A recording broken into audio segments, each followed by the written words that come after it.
जनमनो मोहनं मोहनांगं नित्यं नवतपमोऽभवं ॐ शान्ति शान्ति शान्ति।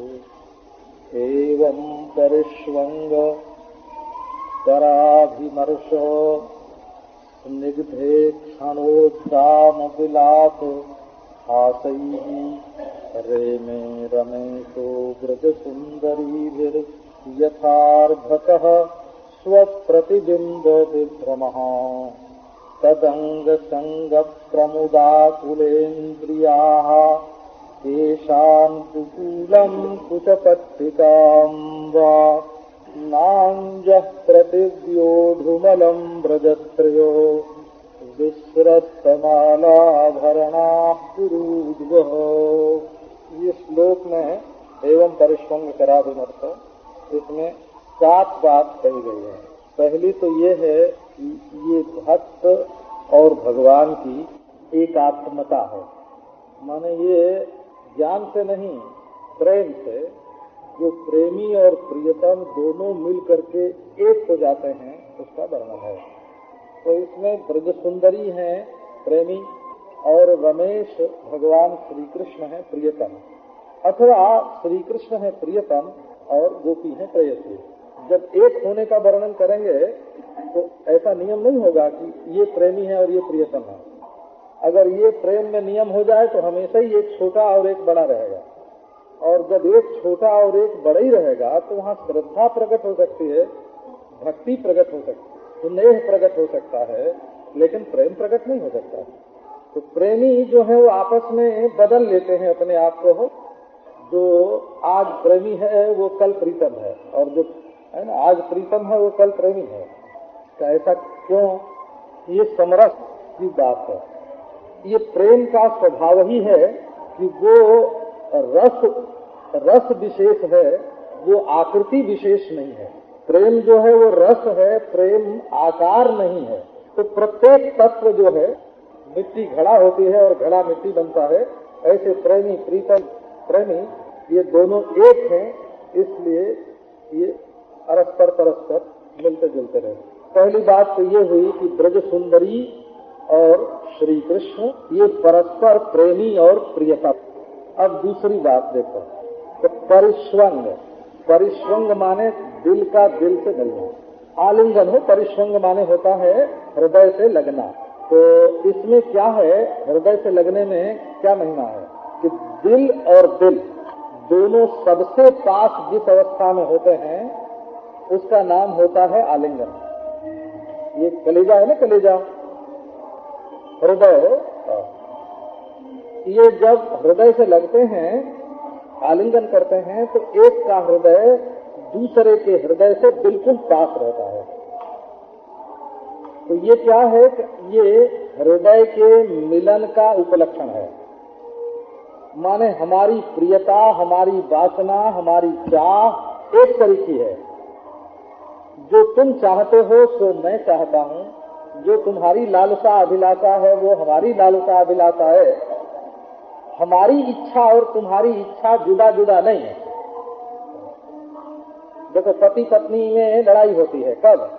एक कहते हैं सिनेमा चलो और एक कहते हैं क्लब चलो, लड़ाई हो गई दोनों में, क्योंकि दोनों की चाह अलग अलग है।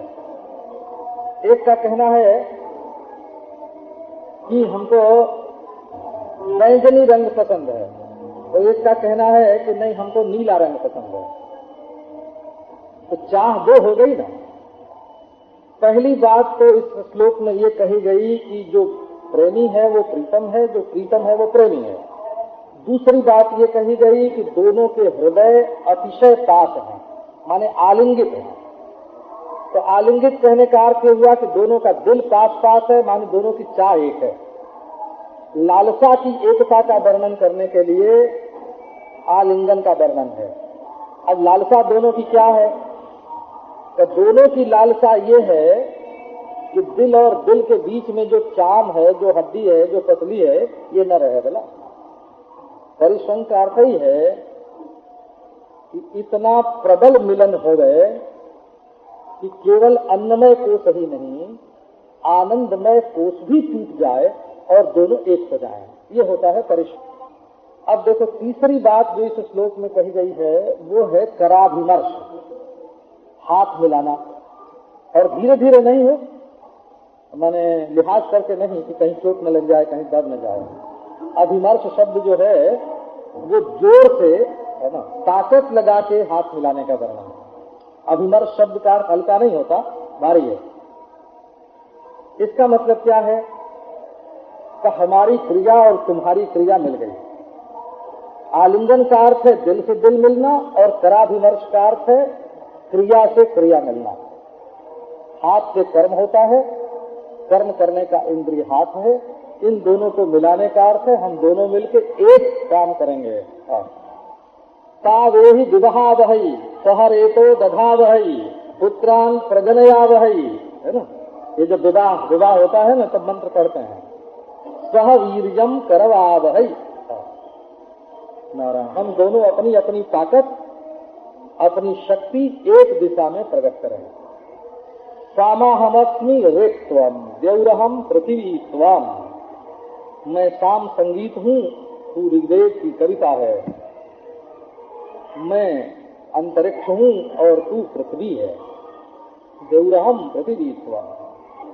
तो कराभिमर्श का अर्थ है कि कर्म मिल गया हम दोनों का, तो स्वरूप मिल गया, हृदय मिल गया, कर्म मिल गया। अब देखो स्निग्धेक्षण, स्नेह से भरी चितवन, ये दोनों की हो, ये एक का वर्णन नहीं है, ये गोपी कृष्ण दोनों का वर्णन है। स्नेह से युक्त ममत्व पूर्वक चितवन, ये ईक्षण जो है ना, ईक्षण शब्द वो साधारण दर्शन के अर्थ में नहीं होता।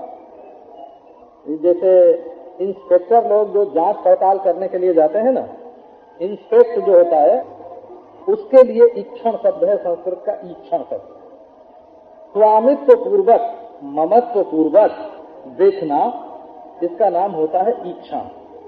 और उसमें स्नेह मिल जाए, आंखों में थोड़ा मक्खन चाहिए, बाहर का नहीं भीतर का, माने आंख सूखी नहीं चाहिए। तो स्निग्धेक्षण का अर्थ क्या हुआ नारायण? क्षण माने ज्ञान, है ना, क्षण माने ज्ञान, और स्निग्ध माने स्नेह से भरा हुआ। तो दोनों का ज्ञान मिल गया, और ऐसा ज्ञान जिसमें स्नेह ही स्नेह है, क्योंकि ज्ञान की रीति बड़ी उल्टी है। ज्ञान में एक बड़ा भारी दोष है वो व्यवहार के ज्ञान में, वो आप लोगों के ध्यान में होगा। परमार्थ का ज्ञान तो अलग है, तो ब्रह्म को जान लो तो कोई दूसरी चीज रहती नहीं है। लेकिन व्यवहार में अगर किसी की बुराई मालूम पड़ जाए तो उससे नफरत होती है, द्वेष होता है, और किसी की अच्छाई मालूम पड़ जाए तो उसकी ओर मन जो है वो खींचता है, उसका पक्षपात होता है। तो ये जो गोपी कृष्ण की चितवन का मिलन है, ज्ञान का मिलन है, उसमें स्नेह है। स्नेह का अर्थ है कि अगर सामने वाले के शरीर में कुछ रुखाई भी होए, है ना, तो मक्खन लगा के उसको चिकना कर दिया जाए। अपने प्रियतम के जो दोष हैं उनको छिपाना और जो गुण हैं उनको प्रकट करना, ये भी एक प्रेम की रीति है। गुण प्रगटे अब गुण ही दुराया, देख लेत मन शंकन धरही और बल अनुमान सदा हित करही, ऐसे है ना। तो प्रीति में स्निग्ध दृष्टि है। स्निग्ध दृष्टि है का अर्थ ये हुआ कि अगर कहीं सामने वाले में रुखाई भी है ना, सामने वाले ने गुस्सा किया तो बोले कि भाई इनके गुस्सा, अब दूसरा कहता है कि इन्होंने गुस्सा तो किया लेकिन इस गुस्से में बड़ा प्रेम भरा हुआ है, बोला बड़ी ममता है, बड़ा हित है, बड़ा अपनापन है, और कुछ न जुड़े अगर तो ये कह दो कि इनका ब्लड प्रेशर बढ़ गया है इसलिए गुस्सा कर रहे हैं, बोला, और इनका कोई दोष नहीं है भाई, इनका कोई दोष नहीं है, दवा करनी चाहिए। स्निग्धेक्षण। तो ज्ञान एक है दोनों का, जो प्रिया का तो प्रीतम का, जो प्रीतम का तो प्रिया का, और दोनों का दोनों के प्रति स्नेह पूर्ण ज्ञान है, माने दोष दृष्टि नहीं है, हमेशा ही गुण दृष्टि है। स्निग्धेक्षण, ये कौन सी चौथी बात हुई है ना, दोनों की एक रसता, हृदय का मिलन, क्रिया का मिलन और ज्ञान का मिलन, ये नहीं कि जैसे पति पत्नी होते हैं ना, तो चुनाव लड़ते हैं आपस में, हो एक कांग्रेस पार्टी में है और एक जनसंघ में है, एक स्वतंत्र पार्टी में, दोनों चुनाव लड़ते हैं, तो दोनों कहते हैं हम विचार में स्वतंत्र हैं। कहा ठीक है, विचार में स्वतंत्र हैं, बच्चा पैदा करने में स्वतंत्र हैं, तो नारायण कहो, ये प्रेम नहीं है ना, हम अपने विचार में स्वतंत्र हैं नहीं। सबसे बड़ी स्वतंत्रता ये है कि जिससे हमारा प्रेम है उसके विचार से हम अपना विचार मिला देते हैं, और दोनों का के विचार, दोनों के ज्ञान, दोनों की दृष्टि मिली हुई। उद्दाम विलास नारायण, उद्दाम विलास का अर्थ है निर्बंध क्रीड़ा, कोई मर्यादा आपस के खेल में नहीं है, आपस की क्रीड़ा में कोई मर्यादा नहीं है। ये पांचवी बात। और छठी बात है हास, मुस्कान। मुस्कान माने सामने वाले को अपनी सुगंध, अपना रस, अपना रूप, अपना सौकुमार्य, अपना सौहार्द सामने वाले को देना। ये हंसी जो है ना, ये वितरण है, हो वितरण है, दान है। दिल में जो खिलन होती है, खिलावट होती है, वो दिल तो हम निकाल के किसी को दिखा नहीं सकते हैं कि देखो हमारा दिल खिल रहा है, तो उस प्रफुल्लता को होठों में ले आना, ये जो मुस्कान है ना, ये परस्पर प्रसन्नता का वितरण है, विनिमय है। वितरण मत कहो, परस्पर प्रसन्नता का विनिमय है। माने ये आनंद की एकता हो गई। तो आनंद की एकता, मर्यादा से ऊपर स्थिति, ज्ञान में स्नेह, क्रिया में एकता, इच्छा में एकता, और फिर एक बड़ी भारी बात है, हो प्रेमी की स्वयं सुख के लिए निर्विकारता है इसमें। जिसके हृदय में सच्चा प्रेम आवेगा उसकी स्थिति क्या होगी? यथार्थतः स्व प्रतिबिंब विभ्रम। कहते हैं कि जहाँ सच्चा प्रेम होता है ना, वहाँ लौकिक काम को अलौकिक बनना पड़ता है। राम सीय कल भावरी देही, ये जनकपुर की कथा है बोला। उपमा कही न जाति विधि कही, तो राम सीय तन की परछाही, जगमगाति मणि खंभन माही, मनहु मदन रति धरि बहुरूपा, देखहि राम विवाह अनूपा। वो परछाई क्या है? बोले रति और काम है। वो परछाई हो गए। अब देखो बिंब नहीं रहे हो, रति काम जो है ये बिंब नहीं रहे, प्रतिबिंब हो गए। और दरस लालसा सकुचन थोरी, प्रगट ही दुरहि बहोरी बहोरी। सीताराम के सामने रति और काम नहीं आते हैं। यहाँ तो प्रेयसी और प्रेयान, ये प्रेयसी शब्द का पुंलिंग शब्द है प्रेयान। प्रेयान प्रेयांश बोलते, प्रेयांसा, श्रेयांसा, प्रेयांसा। तो प्रेयसी शब्द स्त्रीलिंग है और प्रेयान शब्द पुंलिंग है। अब इसके बाद क्या है? निर्विकारता। ये 7 पदार्थ इस रमण में, रास लीला में निर्विकारता का अर्थ क्या है? उसको थोड़ा और खुलासा करना पड़ेगा।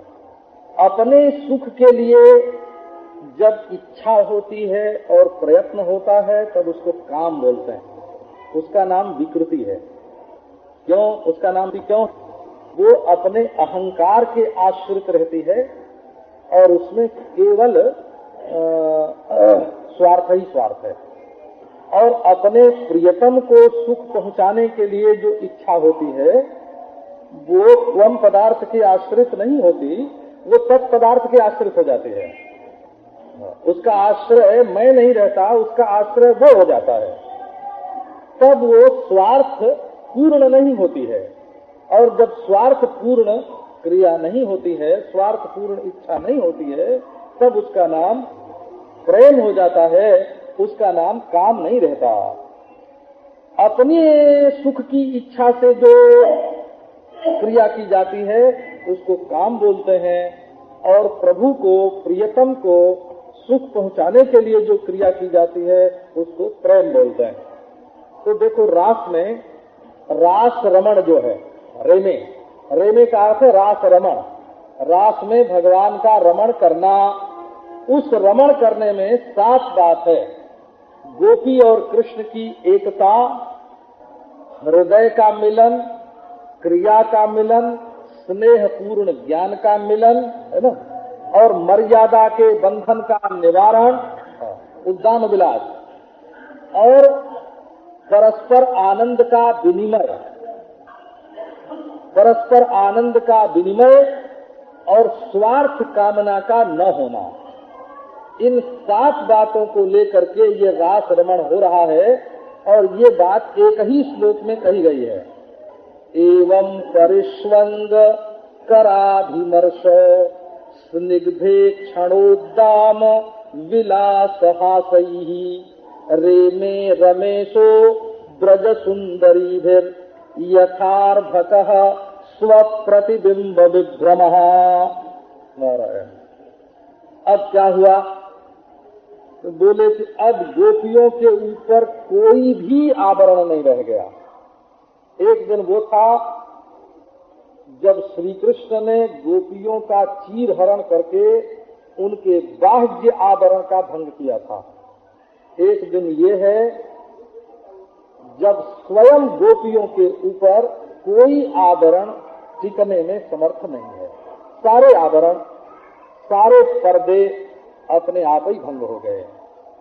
तदंग संग प्रमुदाकुलेन्द्रियाः केशान दुकूलम कुच पट्टिकाम्बा नांजः प्रतिव्योढुमलम ब्रजस्त्रियो विस्रस्तमालाधरणा पुरूद्वः। हमको तो आज कई लोग कहते थे कि कथा मत करना वाला।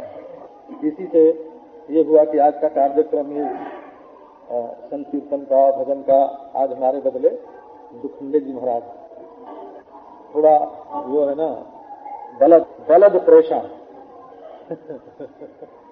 ब्लड प्रेशर उसकी गति कुछ बढ़ गई है।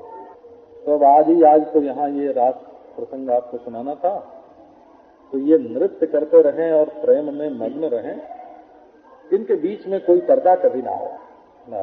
ये देखो इसमें क्या बढ़िया बात कही है। कृष्ण और गोपी के बीच में कहते हैं कि 4 बात नहीं है, बाल भी नहीं है।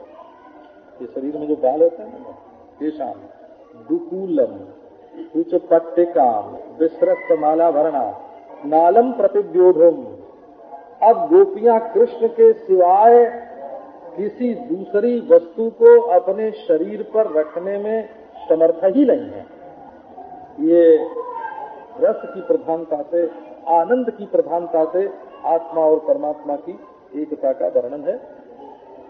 एक बात है कि श्रद्धा से कोई इसका श्रवण करे ना और श्रद्धा से वर्णन करे, तो ये बताया है कि इतनी मधुरता और इतना रसीलापन उसकी आंखों के सामने घूमने लगता है कि दुनियादारी का रर है वो फीका पड़ जाता है। वर्णन यही किया है कि रास पंचाध्यायी से जो प्रेम करेगा उसको संसार से वैराग्य होगा। ये इसका फल ये बताया है, क्योंकि भगवत विहार में, भगवत लीला में जब राग होगा, गोपी कृष्ण की लीला में जब राग होगा तो बाहर वैराग्य होगा। तो एक तो समझदारी से विरक्त होना, वो तो ज्ञान होता है ना। ज्ञान होवे तो समझदारी से संसार में वैराग्य होता है। और एक स्थिति से वैराग्य होना, समाधि लग जाए तो संसार से वैराग्य होगा। और एक धर्म निष्ठा से वैराग्य होना, तो धर्म निष्ठा से वैराग्य होना, नियम के अनुसार चलना, और अभ्यास समाधि से वैराग्य होना, और समझदारी से वैराग्य होना, और ये आनंद की उपलब्धि से वैराग्य होना। बढ़िया चीज मिल गई खाने को तो घटिया छूट गई। अरे रूखी रोटी कब तक खाते थे? जब तक चुपड़ी नहीं मिलती थी, है ना। जब चुपड़ी मिलने लगी तो रूखी कौन खाए? तो ये राधा कृष्ण का जो विहार है ना, ये स्नेह का, प्रेम का विहार है। ये धर्म की मर्यादा से, योग की समाधि से, ज्ञान जन्य वैराग्य से, है ना, विलक्षण है। क्यों विलक्षण है? कि ये हृदय में आनंद दे करके लोगों के मन को ईश्वर की ओर, भगवान की ओर खींचने की प्रक्रिया है। इसी से बताया है कि इसके श्रवण वर्णन से हृदय रोग की निवृत्ति होती है।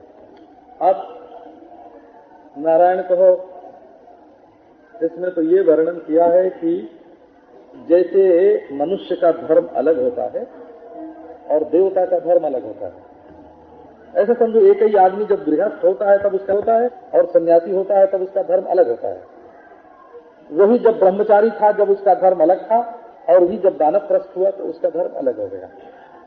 पशु का धर्म अलग होता है, मनुष्य का धर्म अलग होता है। यहाँ तक कि ब्राह्मण का धर्म अलग होता है और शूद्र का धर्म अलग होता है। करौली श्रेणी में अलग होता है कि नहीं? तो ये जो जीव हैं ये अपने संस्कार से इतने अधिक आक्रांत होते हैं कि ये सोचते हैं कि अगर ब्रह्मा विष्णु महेश आए, एक मुसलमान के घर में ब्रह्मा विष्णु महेश अगर अतिथि बने तो उनसे क्या अपेक्षा रखेगा? यही ना कि नमाज पढ़े पांचों समय। ऐसे हिंदू के घर में ब्रह्मा विष्णु महेश आवे तो वो क्या चाहेगा कि जब हम अपने घर में है ना भूत भैरव की आरती उतारें, घंटी घनघनावे, तो ब्रह्मा विष्णु भी हमारे साथ खड़े होकर हाथ जोड़े, है ना। वो कहता है वो भी जनेऊ पहने, वो भी चोटी रखावे, वो भी हमारी तरह संध्या बंदन करें। वो ये नहीं समझता है कि धर्म जो है वो देवता का अलग है, मनुष्य का अलग है, ईश्वर का अलग है ना। सब हमारे धर्म के अनुसार चले। ये संस्कार जो मनुष्य के मन में है ना, इसके कारण वो अपने तराजू पर, अपनी मान्यता के तराजू पर जब वो कृष्ण चरित्र को तौलने लगता है तब उसको वो कुछ अटपटा लगता है।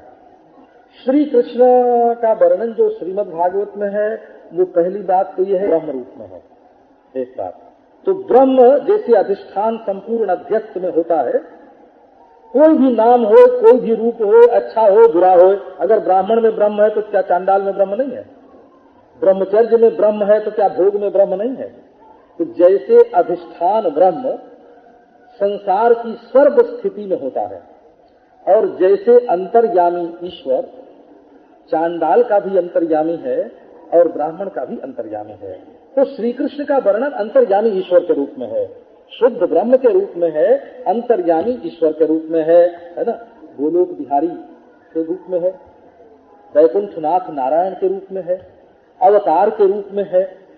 तो जिस रूप में श्री कृष्ण का वर्णन है कि अवस्था में उनका धर्म क्या होता है और उनका व्यवहार क्या होना चाहिए, जब इस दृष्टिकोण से श्री कृष्ण के चरित्र की परीक्षा करोगे तब वो समझ में आएगा। ऐसे तो अपनी स्थिति अगर उनके ऊपर आरोपित करोगे, बोले हमने एक गदहिया देखी सुंदर, तो हमारा मन विचलित हो गया। तो बोले कि जब हमारा हो गया तो कृष्ण का भी होता होगा, है? तो बोले कि भाई नारायण कहो, है ना, नारायण कहो, तुमने अपने विकार का आरोप कृष्ण के ऊपर कर दिया, अपने आरोप का विकार कर दिया कृष्ण के ऊपर। तो देवता का धर्म दूसरा होता है, श्री कृष्ण का धर्म धर्म स्थापन है, प्रेम स्थापन है, ज्ञान स्थापन है। ये राजसंहिताध्यायी के अंत में जब राजा परीक्षित ने प्रश्न किया है तो इसी ढंग से इसका समाधान किया कि एक तो वो सबके अंतर्यामी है ब्रह्म। कहते हैं कि जो उनको जान लेता है उसके लिए संसार का बंधन नहीं रहता, जो उनके चरण का स्मरण करता है उसके लिए संसार का बंधन नहीं रहता। वही जब स्वेच्छा से अवतार ग्रहण करके आया है तब उसके लिए बंधन कहाँ। बहुत सुंदर ढंग से ये सब बात राजसंहिताध्यायी में समझाई हुई है। और जैसे योग वासिष्ठ में चिन्ह मात्र की लीला का वर्णन है, लेह सर्वत्र सर्वत्र चिन्ह मात्र ही है, वैसे श्रीमद् भागवत में लीला का आनंद मात्र की लीला का वर्णन है। और आनंद सबका प्रिय होता है।